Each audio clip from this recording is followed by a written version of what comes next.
ప్రియమైన దేవుని సంగమా, దేవుని యొక్క వాక్యమును మనము ధ్యానం చేసుకుందాం. అపోస్తలుడైన పౌలు గారు ఫిలిప్పీలకు రాసినటువంటి పత్రికను మనము ధ్యానం చేద్దాం.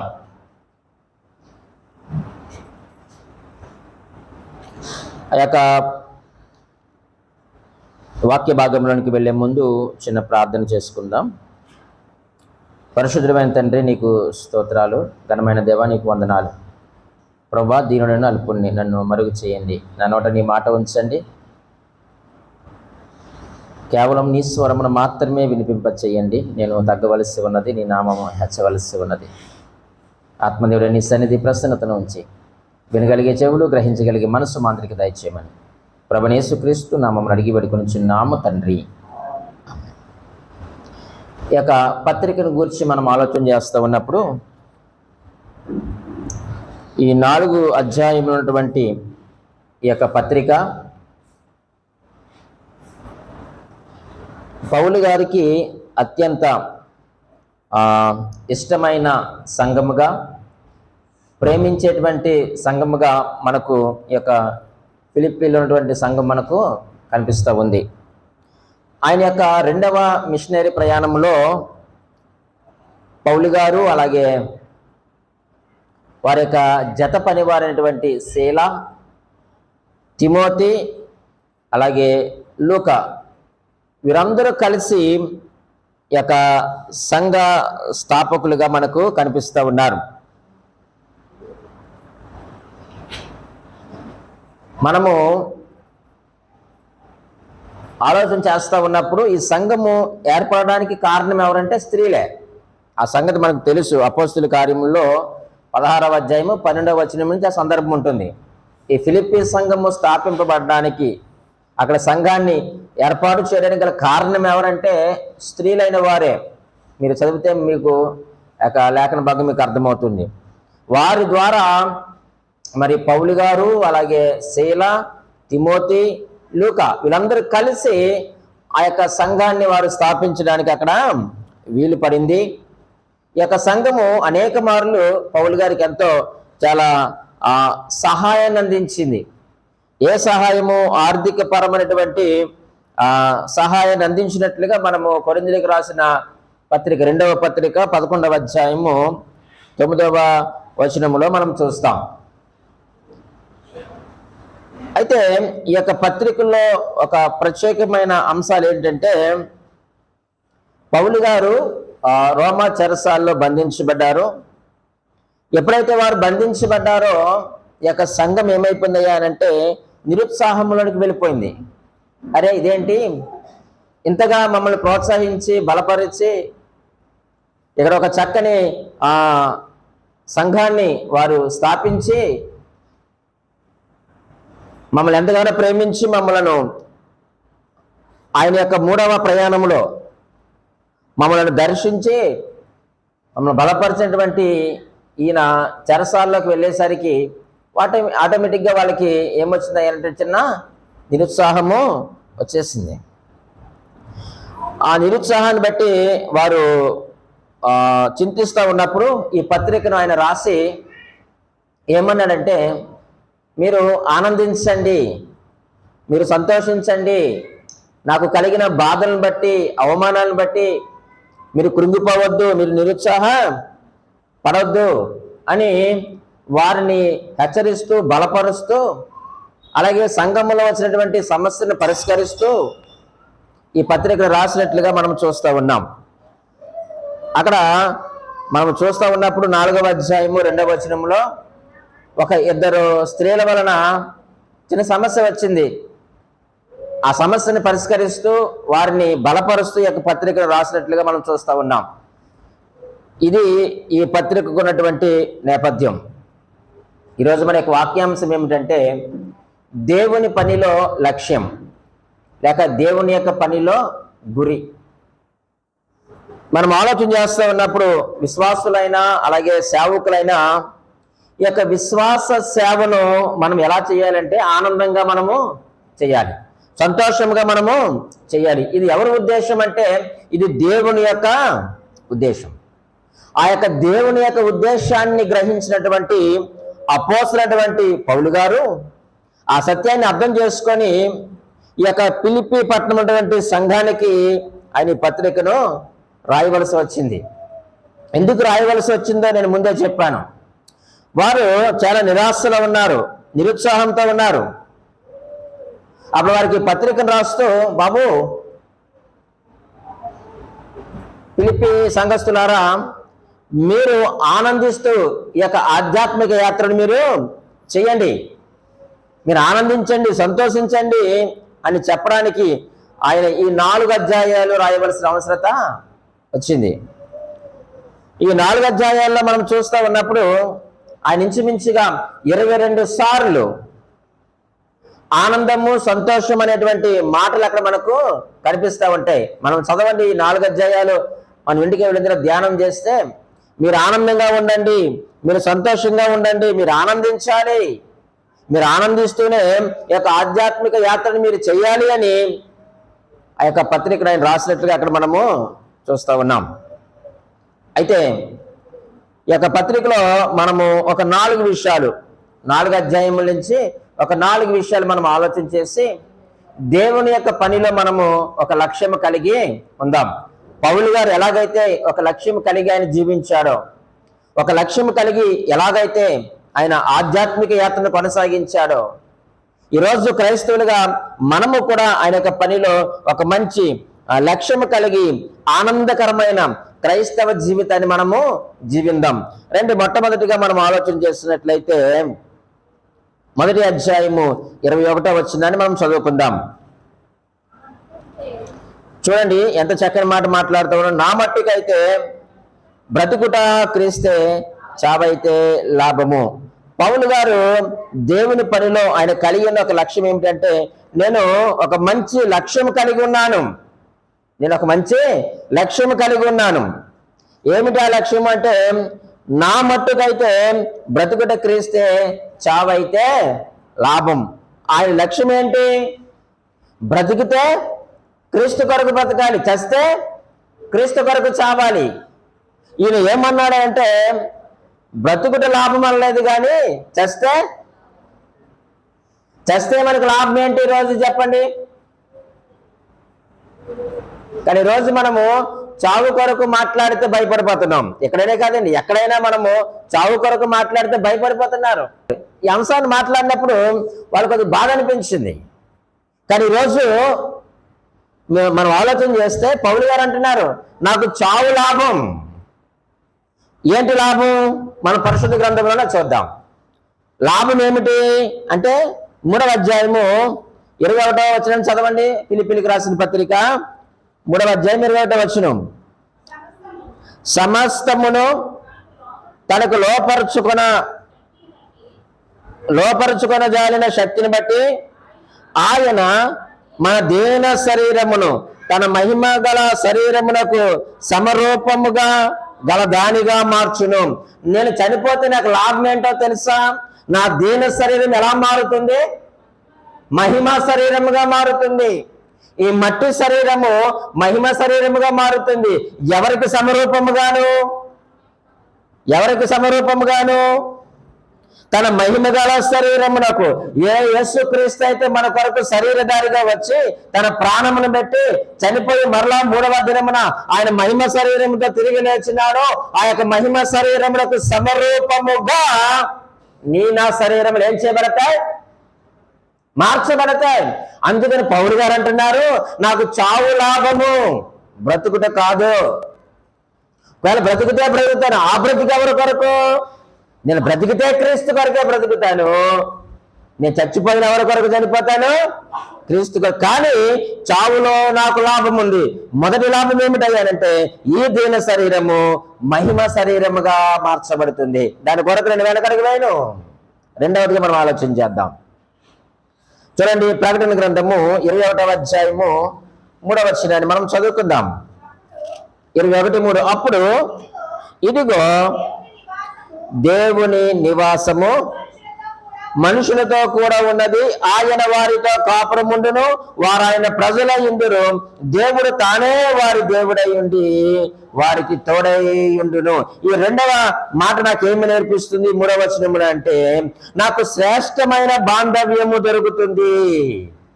మొదటిది దీన శరీరము మహిమ శరీరముగా మార్చబడింది. రెండవదిగా నాకు శ్రేష్టమైన బాంధవ్యం ఉంది. మానవ సంబంధాల్లో, కుటుంబ సంబంధాల్లో లోపభూష్టమైనవి.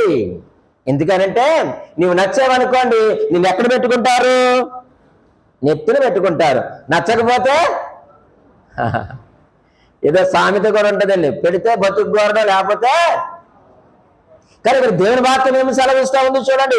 అప్పుడు ఇదిగో దేవుని నివాసము మనుషులతో కూడా ఉన్నది. ఎవరి మనుషులు అంటే ఎవరైతే మహిమ శరీరముతో ఎత్తబడ్డారో, ఎవరైతే ఆ సింహాసనము దగ్గర ఉన్నారో వారికి ఏముందట? దేవుని నివాసము. ఆయన వారితో కాపురం ఉండును, వారు ఆయన ప్రజలై ఉందరు. ఈ వచనం నాకేమి నేర్పిస్తున్నాయి అనంటే, నేను చేస్తే నాకు శ్రేష్టమైన బాంధవ్యము దొరుకుతుంది. నువ్వు దేవునితో సహవాసం చెయ్యాలి అని అంటే, మరణం అంటే మనం ఏదనుకుంటున్నాం కానీ ఒక మాట చెప్పమంటారా? మరణము అనంటే ఈ లోకానికి చివరి మెట్టు, పరలోకానికి తొలిమెట్టు. అంతే మరణం అంటే. ఈ లోకానికి ఏంటంటే అది చివరి మెట్టు, పరలోకానికి తొలిమెట్టు. ఒక్క మాట, మనము నిద్రించకుండగా లేక మరణించకుండగా మనము దేవుణ్ణి చూడలేము, ఆయనతో సహవాసం కలిగి ఉండాలి. మనం ఎంత కాలం ఈ భూమి మీద మనం మానవులుగా బ్రతుకుతామో అంతకాలం మనము దేవునితో సహవాసం కలిగి ఉండలేం. కానీ ఇక్కడ ఏమని రాస్తూ ఉన్నారు? నాకు అక్కడ శ్రేష్టమైన బాంధవ్యము దొరుకుతుంది. కాబట్టి పౌలు గారు అంటున్నారు, నాకు చావు లాభము. మూడవదిగా మనం ఆలోచించేద్దాం, ఎందుకు లాభము? యోహాను సువార్త 14వ అధ్యాయము, యోహాను సువార్త 14వ అధ్యాయము చదువుతున్నాను చూడండి. 3వ వచనము, నేను వెళ్ళి మీకు స్థలము సిద్ధపరిచిన ఎడల నేనుండు స్థలములో మీరును ఉండులాగున మరలా వచ్చి నా యొద్ద నుండుటకు మిమ్మును తీసుకొని పోవదును అన్నారు. మూడవదిగా ఎందుకు చావు లాభము అంటే నాకు శ్రేష్టమైన నివాసము దొరుకుతుంది. ఎందుకు అది శ్రేష్టమైన నివాసం అయింది? అక్కడ ఎవరున్నారు అనంటే నీ కొరకు నా కొరకు ప్రాణము పెట్టినటువంటి ఆ ప్రభువైన యేసుక్రీస్తు వారు అక్కడ ఉన్నారు. నేను వెళ్ళి మీ కొరకు స్థలాన్ని సిద్ధపరుస్తాను, సిద్ధపరిచి నేను మరలా వచ్చి మిమ్మల్ని ఏం చేస్తాను? నేను తీసుకొని వెళతాను, నేనుండు చోట మీరును ఉంటారు. అంటే అక్కడ ఏమున్నది అంటే శ్రేష్టమైన నివాసం ఉంది. భూమి మీద మనం ఎంత మంచి ఇల్లు కట్టుకున్నా ఏవేవో లోపాలు ఉంటాయి మన ఇంట్లో కదండి. అది చాలా శ్రేష్టమైనటువంటి నివాసము. నేను ఆ శ్రేష్టమైన నివాసంలోనికి వెళ్ళాలి అంటే నా ముందున్నది ఒకటి మరణము. అది నాకు చాలా లాభము. కాబట్టి పౌలు గారు అన్నారు, నేను ఒక మంచి లక్ష్యం కలిగి ఉన్నాను. ఈరోజు ఆ లక్ష్యాన్ని మనం కలిగి ఉండాలి క్రైస్తవులుగా. మరణం గురించి భయపడకూడదు, ధైర్యంగా ఉండాలి, ఎదుర్కోవాలి. చూడండి, 4వదిగా ఎందుకు ఆయనకి లాభం? మరలా ప్రకటన గ్రంథంలోనికి వచ్చేద్దాం, చదువుదామండి. 22వ అధ్యాయము చూడండి, 4వ వచనం. ఆయన దాసులు ఆయనను సేవించుచు ఆయన ముఖ దర్శనము చేయుదురు, ఆయన నామము వారి నొసల్ల యందుండును. 4వదిగా నాకెందుకు లాభం అంటే నాకు శాశ్వతమైన ఉద్యోగం అక్కడ దొరుకుతుంది. భౌతికమైన ఉద్యోగంలో ఏముంటుందంటే వెలుతు కనిపిస్తుంది. నేను ఒక వ్యక్తితో మాట్లాడుతూ ఎలాగుందని మీ ఉద్యోగం అంటే, ఎప్పుడు వీఆర్ ఇచ్చేద్దామా అంటున్నాడు ఒక ఆయన, ఎప్పుడు రిటైర్ అయిపోదామా అని చూస్తున్నాను అంటున్నాడు ఒక ఆయన. నేను తలనొప్పులను భరించలేకపోతున్నానండి బాబు అంటున్నాడు ఆయన. మంచి ఉద్యోగస్తుడు ఆయన, గవర్నమెంట్ ఎంప్లాయీ, మంచి అక్కడ జీతం. కానీ ఆయనకి ఏముంది? వెలుతుంది, మనశ్శాంతి లేదు. కానీ నీకు మనశ్శాంతినిచ్చేటువంటి ఉద్యోగము, అది చూడండి ఎంత చక్కని మాట అండి బాబు, అది ఎంత చక్కని మాట అండి. అది ఏమన్నాడు ఆయన? ఆయన దాసులు ఆయనను సేవించుచు. ఏమిటి ఆయన ఉద్యోగం? ఆయన్ని సేవించడమే ఉద్యోగం, ఆయన ఆరాధించడమే ఉద్యోగము. ఆయనకి విజ్ఞాపన చేయడమే ఉద్యోగం, ఆయనకి మొరపెట్టుకోవడమే ఉద్యోగం. ఇక రెండో ఉద్యోగం ఏమీ లేదు. ఆ ఉద్యోగంలో నీకు తలనొప్పి రాదు, జ్వరం రాదు, అక్కడ ఎండ ఉండదు, ఏసీలతో పని ఉండదు, కరెంటు పోతున్న భయము. వర్షం వస్తే నువ్వు డ్యూటీకి వెళ్తారు, గొరిగేసుకుని వెళ్ళాలి, ఆటో ఎక్కి వెళ్ళాలి. కానీ ఆయన ఇచ్చేటువంటి ఆ యొక్క శాశ్వతమైన ఉద్యోగం ఏమిటంటే ఆయన ఆరాధించడమే ఉద్యోగం. కాబట్టి పౌలు గారు అంటున్నారు, నేను ఒక మంచి లక్ష్యం కలిగి ఉన్నాను. ఏమిటా లక్ష్యం అంటే, బ్రతికితే క్రీస్తు కొరకు బ్రతుకుతాను, చస్తే ఆయన కొరకు చేస్తాను, అయితే చావులో నాకు లాభం ఉంది. చాలండి ఇంత మట్టుకు. రెండవదిగా మనం ఆలోచించేద్దాం, దేవుని పనిలో లక్ష్యం. ఆయనలో ఉన్న రెండవ లక్ష్యం ఏంటంటే, చూడండి రెండవ అధ్యాయము ఫిలిప్పీయులకు రాసిన పత్రిక 2వ అధ్యాయము చదువుతా ఉన్నాను. 5వ వచనం, క్రీస్తు యేసునకు కలిగిన ఈ మనస్సు మీరును కలిగి ఉండండి అన్నాడు. దేవుని పనిలో మనకు ఉండవలసినటువంటి యొక్క లక్ష్యాల్లో రెండవది ఏమిటంటే క్రీస్తు యేసునకు కలిగిన మనస్సు. ఇది చాలా మంచి లక్షణం, లేక మంచి లక్ష్యము కూడా. ఇటువంటి మనస్సు మనం కలిగి ఉండలేం, కానీ దేవుని వాక్యం ఏమి సెలవిస్తా ఉందంటే కలిగి ఉండాలి. ఎందుకు కలిగి ఉండాలి? 2వ అధ్యాయము ఈ యొక్క లక్షణం కలిగి ఉన్నవాడు ఏం చేస్తాడు? 2వ అధ్యాయము 17వ వచనం చదువుతున్నాను చూడండి. మరియు మీ విశ్వాస యాగములోను దాని సంబంధమైన సేవలోను నేను పానార్పణముగా పోయబడినను నేను ఆనందించి మీ అందరితో కూడా సంతోషిస్తాను అంటున్నాడు. ఎవరైతే క్రీస్తు యేసునకు కలిగిన మనసు కలిగి ఉంటారో వారు ఏమైపోతారని చెప్పమంటారా? వారు ఖర్చు అయిపోతారంట. ఏమైపోతారు? వాళ్ళు ఖర్చు అయిపోతారు. ఆయన అంటున్నాడు, నేను పానార్పణముగా పోయబడినను. నేను మీ కొరకు కరిగిపోవడానికి, మీ కొరకు నేను కష్టపడడానికి, మీ కొరకు నేను అవమానపరచబడ్డానికి, అవసరమైతే ఈ శరీరమును విడిచి వెడలిపోవడానికి నేను ఎలాగున్నాను చెప్పండి? ఎలాగున్నాను? సిద్ధముగా ఉన్నాను. నేను పానార్పణముగా పోయబడి ఉన్నాను. ఈ మనసు ఎవరిదండి? ఇది ప్రభువైన యేసుక్రీస్తు వారిది. అని ఈ లోకంలోనికి వచ్చింది తన ప్రాణాన్ని కాపాడుకోవడానికి కాదు, తన బ్రతకడానికి కాదు, తన పేరు ప్రఖ్యాతులు నిలబెట్టుకోవడానికి రాలేదు. ఆయన సర్వ మానవాళి కొరకు తన పానార్పణముగా పోయబడ్డానికి ఈ లోకానికి వచ్చాడు. అదే క్రీస్తు యేసునకు కలిగిన మనస్సు. వారిని అవమానించినా, దూషించినా, ఆయన కొట్టినా, ముళ్ళ కిరీటం పెట్టినా, కొరడాలతో కొట్టినా, శిలువ మరణమునకు అప్పగించినా సరే కానీ ఆయన ఎక్కడా కూడా ఒక మాట మాట్లాడలేదు. ఎందుకంటే ఆయన ఖర్చు అయిపోవడానికి ఈ లోకంలోనికి వచ్చాడు. ఈరోజు ఆయనను వెంబడిస్తున్నటువంటి నీవు నేను కూడా ఈ విశ్వాస ఆధ్యాత్మిక యాత్రను కొనసాగిస్తున్న ప్రియమైన దేవుని సంగమా, మనము కూడా ఖర్చు అయిపోవడానికి మనం ఇష్టపడాలి. కానీ ఈరోజు మనము దేవుని కొరకు, దేవుని పని కొరకు ఖర్చు అయిపోవడానికి మనం ఇష్టపడము లేదు. కానీ ఆయన అంటున్నాడు, నేను పానార్పణముగా పోయబడుతా ఉన్నాను. మీ విశ్వాస యాగములోను దాని సంబంధమైన సేవలోను మీ విశ్వాసము కొరకు, మిమ్మల్ని బలపరచడానికి కొరకు, మిమ్మల్ని స్థిరపరచడానికి కొరకు, దేవుని ఎదుట మిమ్మల్ని నిర్దోషులుగా నిలబెట్టడం కొరకు నేను పానార్పణముగా పోయబడుతున్నాను. ఏది దేవుని పనిలో లక్ష్యం? మనం ఏ లక్ష్యం కలిగి దేవుని పనిలోనికి వచ్చాం? ఇంటర్మీడియట్ 10th పాస్ అయిన వాడు ఇంటర్ చదవాలనుకుంటాడు కదండి. ఇంటర్ పాస్ అయిన వాడు డిగ్రీ చేయాలి, లేకపోతే తదుపరి క్లాసులోకి వెళ్ళాలి. అడిగి ఒక లక్ష్యం ఉంది. ఒకవేళ బైపీసీ తీసుకుంటే నీట్ రాయాలనుకుంటాడు, ఎంపీసీ తీసుకుంటే ఇంజనీర్ అవ్వాలనుకుంటాడు. ఏవేవో మనకి బోలెని లక్ష్యాలు ఉన్నాయి.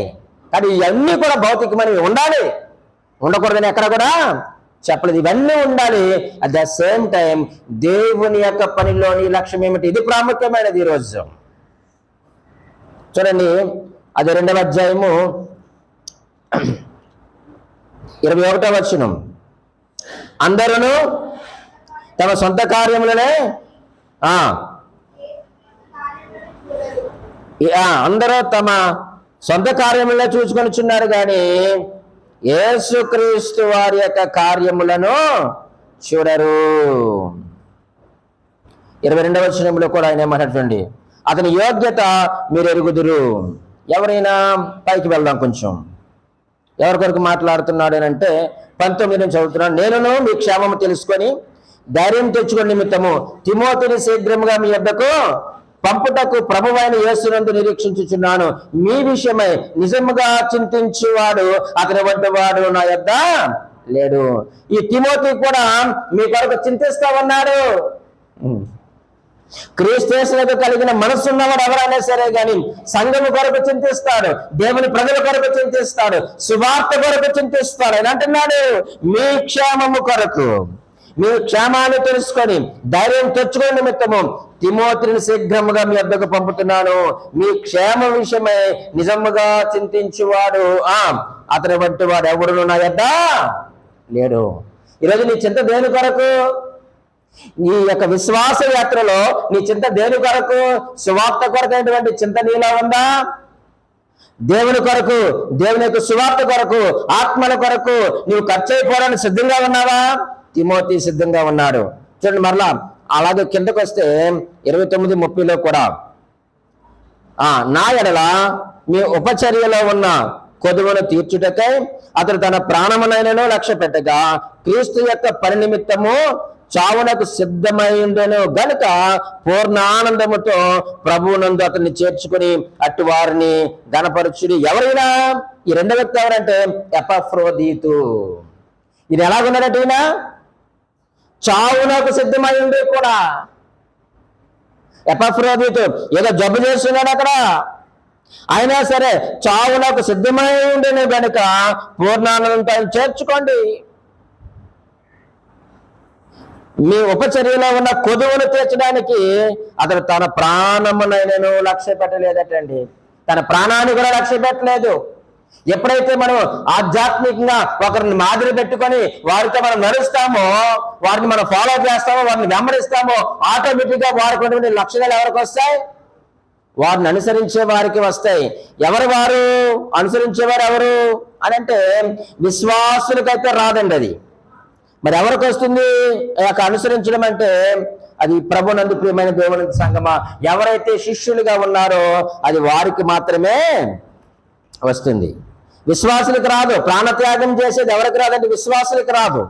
మరి ఎవరికి వస్తుంది అని అంటే ఎవరైతే శిష్యులుగా ఉన్నారో వారికి మాత్రమే అది వస్తుంది. కాబట్టి ప్రభునందు ప్రియమైన దేవుని సంగమా, పౌలు గారు అంటున్నారు, క్రీస్తు యేసునకు కలిగిన మనసు మీరు కలిగి ఉన్నాను. నేను ఇది చాలా మంచి లక్షణం. నేనే కాదు, ఇదిగో నాతో పాటు ఉన్న నా తోటి సేవకులు, జత పనివారు కూడా ఈ మంచి లక్షణాలు కలిగి ఉన్నారని తిమోతిని చూపిస్తున్నారు.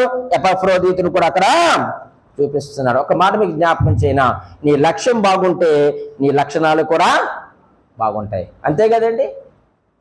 ఏరు మంచిదైతే, ఏరు మంచిదనుకోండి, దానికి వచ్చే ఫలములు కూడా మంచిగానే వస్తాయి. మనం చేదు ఏరుని విత్తామనుకోండి, బీరకాయలన్నీ ఎలాగుంటాయి? ఇక్కడ మనం ఆలోచన చేస్తూ ఉన్నప్పుడు నీ లక్ష్యం బాగుంటే నీ లక్షణాలు కూడా బాగుంటాయి. రెండు విషయాలు మనం ఆలోచన చేస్తాం. మూడవదిగా మనం ఆలోచన చేద్దాం రండి. మరలా 3వ అధ్యాయము 14వ వచనం మనం చదువుకుందాం. 3వ అధ్యాయము 14వ వచనంలో రాయబడిన మాటను చూడండి. క్రీస్తు యేసునందు దేవుని ఉన్నతమైన పిలుపునకు కలుగు బహుమానము పొందవలని గురి యొద్దకే పరిగెత్తుచున్నాను. ఇక్కడ అంటున్నాడు ఆయన, మూడవదిగా మంచి ఆశ నాలో పుట్టింది. ఏమిటి ఆశ? ఏమిటి ఆశ? ఎంత చక్కని మాట చూడండి. ఆయన క్రీస్తు యేసునందు దేవుని ఉన్నతమైన పిలుపునకు కలుగు బహుమానము పొందవలని గురి యొద్దకే నేను పరిగెత్తుచున్నాను. నా ఆశ ఏమిటో చెప్పమంటారా? నేను గురి యొద్దకు నేను పరిగెడుతున్నాను. ఇది పవిత్రమైన ఆశ. ఇటువంటి ఆశ కలిగి మనము కూడా ఈ లోకంలో మనం జీవించాలి. ప్రియమైన వారులారా, దేవుని యొక్క ఉన్నతమైన పిలుపునకు కలుగు బహుమానము పొందాలని, ఆయన యొక్క పిలుపుకి ఏమి రావాలట? ఏమి రావాలండి? బహుమానము మనం సంపాదించాలి. గురి యొద్దకే నేను పరిగెడతా ఉన్నాను. ఆయనకు ఉన్నతమైన నామం అది. అన్ని నామముల కంటే పైనామము ఆయన యొక్క బహుమానము పొందాలని పరిగెడుతున్నాను. కానీ ఈరోజు మనము లోకములో బహుమానము పొందాలని పరిగెడితే అది మనకే ప్రమాదము. కానీ దేవుని యొక్క బహుమానము పొంద పరిగెడితే అది మనకు లాభదాయకము, లాభము అని దేవుని వాక్యం సెలవిస్తూ ఉంది. ఇటువంటి ఆశ ఎవరిలో ఉంటుందో అది పవిత్రమైన ఆశగా దేవుని వాక్యం సెలవిస్తూ ఉంది. పౌలు గారు అంటున్నారు, నాలో మంచి ఆశ పుట్టింది, అది పవిత్రమైనది. ఏమిటయ్యా అని అంటే, నేను గురి వద్దకే నేను పరిగెత్తాలి. ఎలా పరిగెట్టాలి? నేను గురి వద్దకు ఎలా పరిగెడతాను నేను అని అంటే, చూడండి 13వ వచనములు అంటున్నాడు, ప్రియమైన వారు, సహోదరులారా, నేను ఇదివరకే పట్టుకొని ఉన్నానని తలంచుకొనను, అయితే ఒకటి చేయుచున్నాను, వెనుకున్నవి మరచి ముందున్న వాటి కొరకై నేను ఏం చేస్తున్నాను? వేగిర పడుతున్నాను. వెనుకున్నవి నేను మర్చిపోయాను. అలాగని పూర్తిగా మర్చిపోలేదు ఆయన, అలాగని వాటి మీద పూర్తిగా ఆయన ఆనుకోలేదు. ఆయన మర్చిపోయి ఉంటే నేను పూర్వం దోషకుని హింసకుని అండు. అయితే ఆ యొక్క వెనుకునే వాటిని ఆయన యొక్క జ్ఞప్తిలోనికి ఆయన తెచ్చుకోలేదు, ఆయన ఊహల్లోనికి ఆయన తెచ్చుకోలేదు. వాటన్నిటిని విడిచిపెట్టేశాడు. వాటి వైపు తన యొక్క హృదయాన్ని కానీ తన యొక్క ఆలోచనలు కానీ ఆయన వెళ్ళనివ్వలేదు. కానీ ఆయన అంటున్నాడు, వాటన్నిటిని మరిచి ముందున్న వాటి కొరకే నేను పరిగెడుతున్నాను, వేగరమే పరిగెడుతున్నాను, ఆలస్యం చేయడం లేదు. నా చుట్టూ ఎన్నో ఒడిదుడుకులు ఉన్నాయి, ఎన్నో శ్రమలు ఉన్నాయి, ఎన్నో ఇబ్బందులు ఉన్నాయి, ఎన్నో ఆటంకాలు వస్తూ ఉన్నాయి. అది స్వజనుల నుంచి వస్తూ ఉన్నాయి, అలాగే యూత్ నుంచి వస్తూ ఉన్నాయి, ఆ పరిచయం నుంచి వస్తూ ఉన్నాయి, రకరకాలైనటువంటి ఎన్నో ఇబ్బందులు వస్తూ ఉన్నా. కానీ ఆయన అంటున్నాడు, నేను మంచి ఆసనాలో ఉంది, దాని కొరకు నేను పరిగెడతా ఉన్నాను, గురి వద్దకే పరిగెడతా ఉన్నాను, అక్కడ నాకు ఒక మంచి బహుమానము ఉంది అని అంటున్నాడు. ఈరోజు క్రైస్తవులుగా మనము కూడా మనలో మంచి ఆలోచన లేక ఆశ పుట్టాలి, అది పవిత్రమైనదిగా ఉండాలి. 4వదిగా మనం ఆలోచన చేస్తే చూడండి ప్రియమైన వాళ్ళారా, 4వ అధ్యాయము చదువుతూ ఉన్నాను. మరలా 13వ వచనం ఇలాగ రాయబడి ఉంది, సహోదరులారా, నేను ఇదివరకే పట్టుకొని ఉన్నానని తలంచుకొనను, అయితే ఒకటి చేయుచున్నాను, వెనుకనున్నవి మరిచి ముందున్న వాటి కొరకే వేగిరి పడుతూ ఉన్నాను. ఈ మాట మనకేమి నేర్పిస్తున్నాయా అని అంటే, నాకు మంచి సామర్థ్యము వచ్చింది. ఏమొచ్చింది? నాకు మంచి సామర్థ్యం వచ్చింది. ఎక్కడి నుండి వచ్చింది సామర్థ్యము అంటే, నేను ఏది చేసినా, నేను పరిగెత్తినా, నేను కూర్చున్నా, నేను ఏది చేసినా ఈ సామర్థ్యం నాకు ఎక్కడి నుండి వచ్చిందయ్యా అని అంటే, నన్ను బలపరచువాని అందే నేను. అంతే కదండి, మనం ఏదైనా ఎలా చేయగలం? మనకు మనముగా చేయగలమా? మనకు మనముగా చేయగలం చెప్పండి. మనం ఏమైనా నిద్ర వస్తుంది ఏంటి? లేదు కదా. మనం ఎలా చేయగలము? మనం అనుకుంటే మనం చేయగలం, కానీ అది సంపూర్ణము కాదు. ఎప్పుడైతే మనము దేవుని వెంబడిస్తా ఉన్నామో, అనేక వాక్యములో మనము జీవిస్తా ఉన్నామో, నీవేది చేసినా, నేను ఏది చేసినా అది ఎలా చేయగలమంటే, ప్రియమైన దేవుని సంగమా, మనల్ని బలపరచువాణ్ణి అందే చెప్పండి, మనం సమస్తము చేయగలము. నా సామర్థ్యము నా యేసే, నా సామర్థ్యము నా క్రీస్తే, ఆయనే నేను బలపరుస్తూ ఉన్నాడు. ఈరోజు దేవుడు మనకి ఏ పని అప్పగించినా దాన్ని మనం చక్కగా చేయవలసిన వారిగా మనం ఉన్నాం. నేను ఈ పని చేయనండి, నాకు ఈ పని రాదని మనం ఎప్పుడు కూడా అనకూడదు. ఇది నాకు చేత కాదండి అని అనకూడదు. ఎందుకంటే అది నీకు చేత కాలేదు అని అంటే, మరి నువ్వు క్రీస్తు యొక్క బలము చేత నువ్వు నడిపించబడ్డం లేదా? ఆయనను బలపరుస్తా లేదా? ఆయన యొక్క ఆత్మ నీలో నివసిస్తా లేదా? ఆయన యొక్క ఆత్మ ఎవరిలో అయితే నివసించదో వాడు ఏమంటాడంటే, నేను ఈ పని చేయలేనండి అంటాడు దేవుని పనిలో. సంఘంలో నువ్వే పనైనా సరే నువ్వు చేయాలి. నేను ఈ పని చేయలేనండి, నాకు మరొక పని అప్పగించండి. నువ్వు దేవుని మందిరంలో ఉన్నప్పుడు, నేను దేవుని మందిరంలో ఉన్నప్పుడు ఏ పని మనకు అప్పగించినా ఆ పనిని మనం చేయడానికి సిద్ధంగా ఉండాలి. పౌలు అంటున్నాడు, నన్ను బలపరచువాని అంటే నేను చేయగలను, నాకు మంచి సామర్థ్యం వచ్చింది. కాబట్టి నేను వెనుకున్నవి మరిచి ముందున్న వాటి కొరకే నేను వేగిరి పడుతూ ఉన్నాను. ఈరోజు క్రైస్తవులుగా మనం ముందున్న వాటి కొరకే మనం ఏం చేయాలట? వేగిరి పడాలి. మనకు తెలుసు, నిర్గమాకాండము 15వ అధ్యాయంలో మనం చూస్తూ ఉన్నప్పుడు అక్కడ ఇశ్రాయేలీయులు అమాలేకీయులతో ఏం చేస్తూ ఉన్నారంటే, యుద్ధం చేయవలసిన పరిస్థితి వచ్చింది. అప్పుడు యుద్ధం ఎవరు చేస్తూ ఉన్నారు? కింద యెహోషువ యుద్ధం చేస్తుండగా కొండ ఎవరు ఎక్కారు? మోషే, అహరోను, హూరు, వీరు ముగ్గురు కూడా ఎక్కడ ఉన్నారు? కొండపైన ఉన్నారు. కింద యుద్ధము జరుగుతూ ఉంది. ఇక్కడ ఒక ప్రశ్న, యుద్ధము వారు కత్తి వలన గెలిచారా లేక కర్ర వలన గెలిచారా? కత్తి వలన గెలిచారా లేకపోతే ఎవరు మన మోషే గారి చేతుల్లో కర్రవాళ్ళు గెలిచారా? అంతే. ఆయన ప్రార్థన చేసినప్పుడు ఇశ్రాయేలుకి ఏమొచ్చింది? విజయం వచ్చింది. చేతులు పైకెత్తినప్పుడు ఏమొచ్చింది? విజయం వచ్చింది. చేతులు కిందకి దించినప్పుడు ఎవరు గెలిచారు? అమాలేకీయులు గెలిచేవారు. ఇక్కడ కత్తి ద్వారా విజయం రాలేదు, కానీ మోషే తన చేతులు ఎత్తి దేవునికి ప్రార్థించినప్పుడు ఏమొచ్చింది చెప్పండి?